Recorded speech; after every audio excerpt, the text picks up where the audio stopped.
Hey guys, it's me, Mario. And today we're going to continue Krabb, Master of the Sea. Chapter 8, An Underwater Battle. How you guys doing today? Hope you're doing well.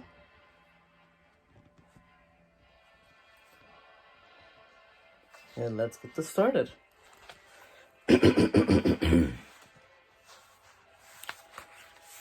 Chapter 8, An Underwater Battle. Despite his size, Krabb was just as agile beneath the waves as he was above.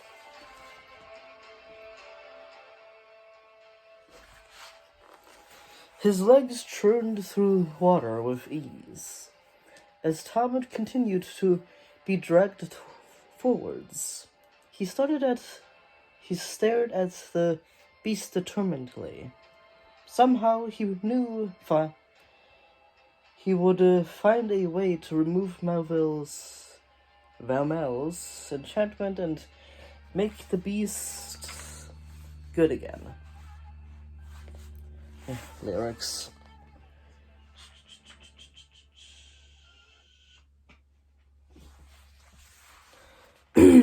Tom rested his blade on the taut line around his wrist. He was still above 20 boat lengths away. I need to get closer, he thought. Tom could see the hunger in Krabb's eyes as the distance between them closed in. Excuse me. It was hard to imagine that a beast looking so fearsome had once been a friend to Gwilder. What's holding Krabb under Valmel's spell? Tom wondered. When Melville had enchanted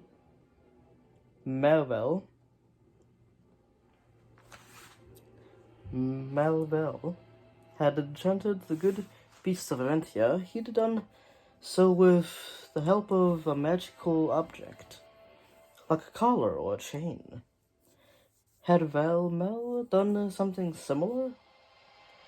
Tom was now 10 boat lengths away from Krabb.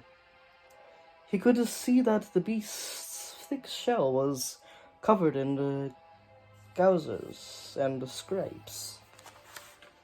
But nothing unusual.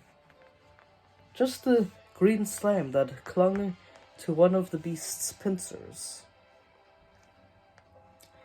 Krabb's mouth opened, ready to receive its latest victim. Inside that gaping hole, lines of small razor-sharp teeth awaited. Tom wished he could reach his shield, anything to protect himself from the crouching power of Krabb's jaws. Tom knew he could leave it no longer and sliced the line around his wrist with his sword. His momentum carried him forwards, but Tom placed a foot on Krabb's thick brow and rolled over on top of the waiting jaws. He found himself with both feet planted on Krabb's upper shell, looking down and on the beast from above. Krabb let out a screech of confusion, sending streams of bubbles towards the surface. His 8 legs stamped up and down in the water. Tom fell to his knees, with the pearl in one hand and his sword in the other. Tom couldn't hold on and tipped off the back of the shell, landing on top of one of Krabb's legs. He gripped. Excuse me, I need to drink or something. Stumbling over my words is not a good thing.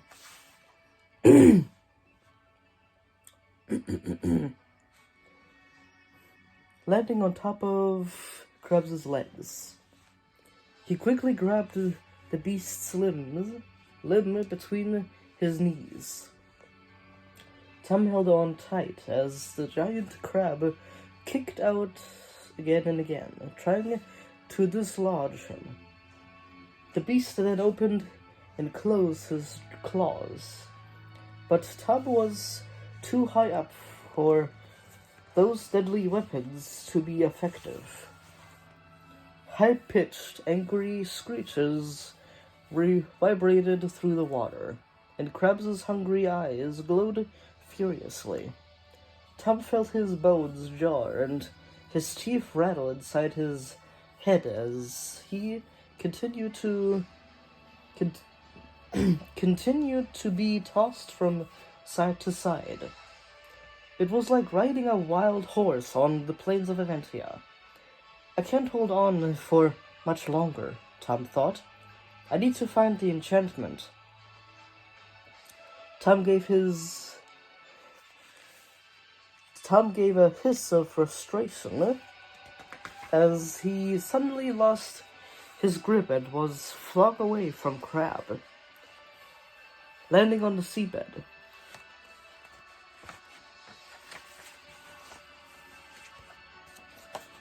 Here's Tom hanging on one of Krabb's legs after he was knocked off.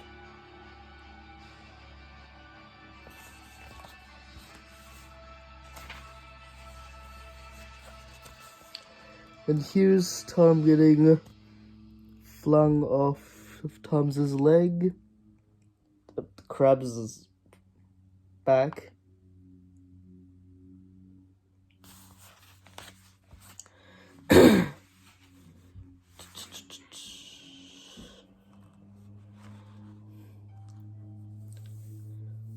Instantly, one of the beast's legs shot down towards his head, and Tom rolled away in a cloud of sand. Another leg stabbed it downwards, and Tom rolled again. But he was not quite quick enough. Krabb's leg caught his tunic and tore half of it away, scratching his hip bone. Tom felt anger flood his chest. Moving through the water quickly was impossible. When the next leg came towards him, Tom used the flat end of his sword to bat it away. His arm was already tired. Without the golden armor of his previous quests, he had no magical strength. Tom knew he had to get above Krabb again. It was the only place he was safe. Tom pushed off the seafloor and kicked with his legs. Krabb turned, creating a surge of current that sent Tom spinning away. He tried to swim, but was so disoriented that he didn't know which way was up. Suddenly everything came back into focus when a sharp pain rushed up his arm. Tom's right hand, his sword hand, was clamped in one of the beast's vice-like claws. Water rushed through his gritted teeth as he struggled to wriggle free.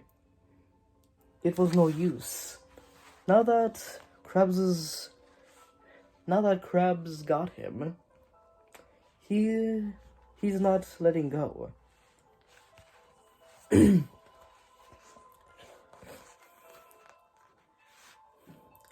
Tom was dragged towards the beast's flexible jaws. He tried to pull his hand from the beast's grip, but it was useless. He was stuck. Tom looked at the pearl that he held in his left palm.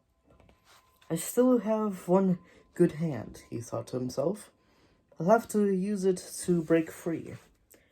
Taking a deep breath, he released the pearl and it sank downwards.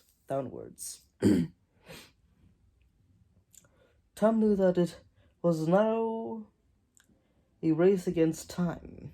If he didn't escape the beasts and get back above the surface, he would suffocate beneath the sea of Gwilder. Tom opened his throbbing right hand and let his sword drift free.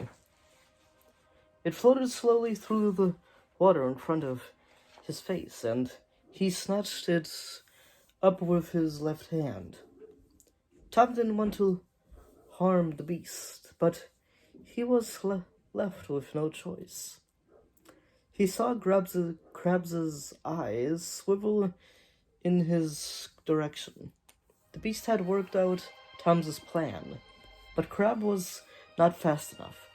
Tom jammed his sword into the pincer, holding his right hand, and tried to prise it open, but it wouldn't move.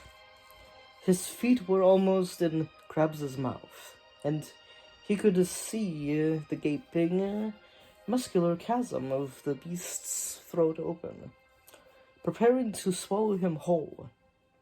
Tom's chest was burning from the lack of oxygen. He swung his sword at the pincer, hacking at the tough shell. The blade lodged halfway through.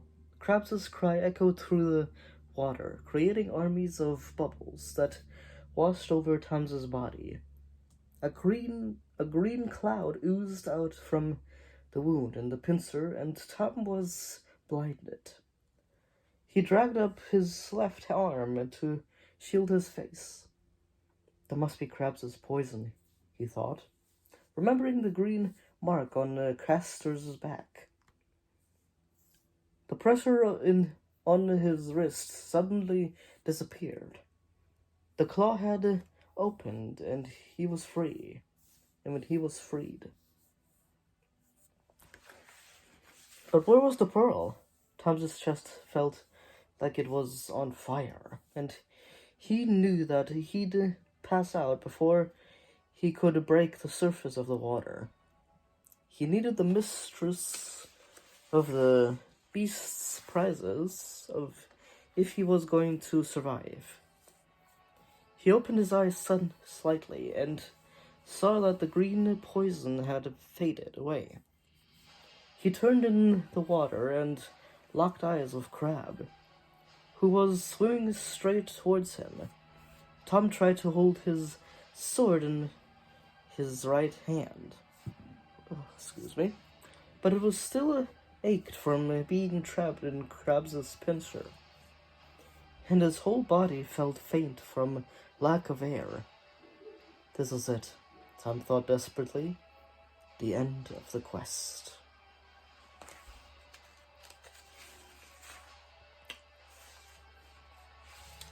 That was chapter 8.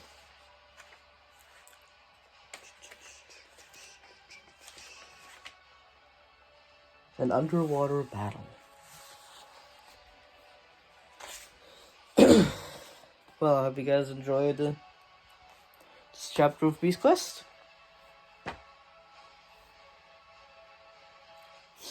And I hope you enjoyed my read-through so far.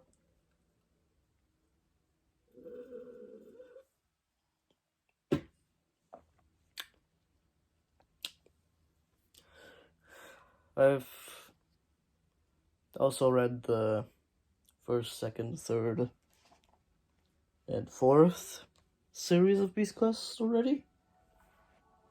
So, hope you guys check those out as well. I have playlists for each of them. And also my dragon book. And I hope you guys like, subscribe, hit the bell if you guys are interested in more Beast Quest videos. Right. See y'all in the next video. Bye-bye.